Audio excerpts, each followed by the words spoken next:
Hi, my name is Hubert Bedu, Lead Economic Analyst of the New Force.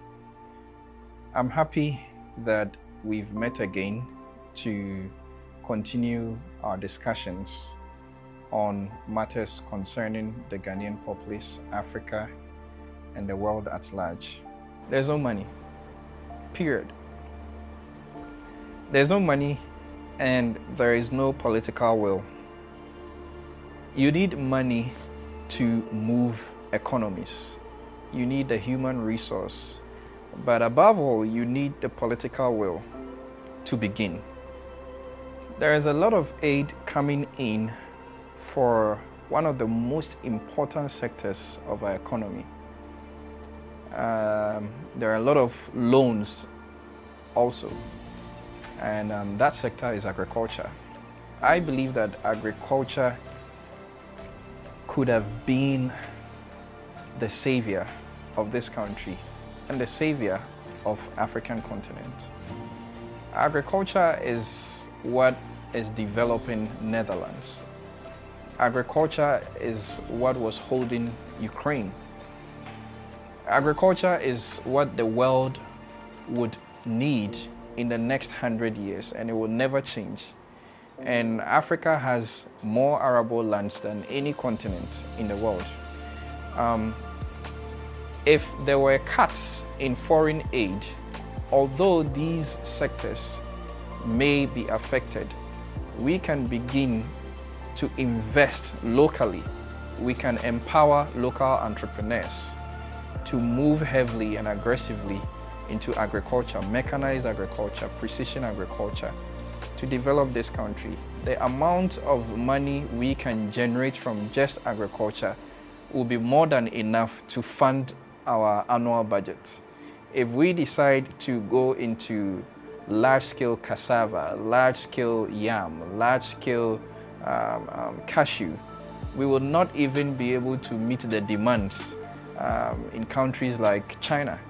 We cannot meet the demands in countries like Switzerland, because they have multi-billion-dollar companies that depend on our cocoa.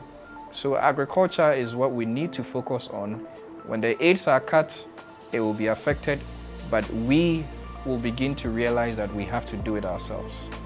Thanks to the new US government, who is declassifying some of these documents for the whole world to know. We have always known that these aids are doing more harm than good. We've seen clear evidence of some of these funds being used for projects that are so unbeneficial to the African continent. I don't want to go into the nitty-gritties of the situation. The aids are conduits for them to continue to perpetrate all the extractive activities that are going on the continent of Africa. It's a facade. They create that illusion that the West is investing in Africa without any returns.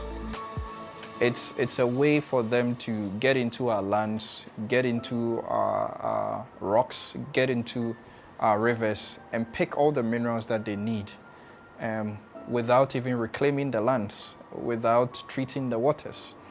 It will surprise you to know that there is not a single Ghanaian-owned hard rock mining company in the country. Every single large-scale mining in the country is being carried on by a foreign company. And most of these foreign companies were sponsored by the IMF, the World Bank, and all the big banks that you know. So foreign aids are just facades. They are illusion. Averagely, USAID has been giving Ghana 150 million US dollars. I don't see how a country like Ghana cannot raise $150 million a year. The US, for example, has generated more than $1.6 trillion, $1.6 trillion in tax revenue just within the space of January and February. This is just to give you a perspective of how far we are behind. The tax revenue of the US in just 2 months is bigger, or let me say half of the entire GDP of Africa. You see, when you begin to think of things in numbers and scales, you realize how far you are behind. $150 million is no money that we cannot generate as a country. It is no money that we cannot have single companies generating as annual income.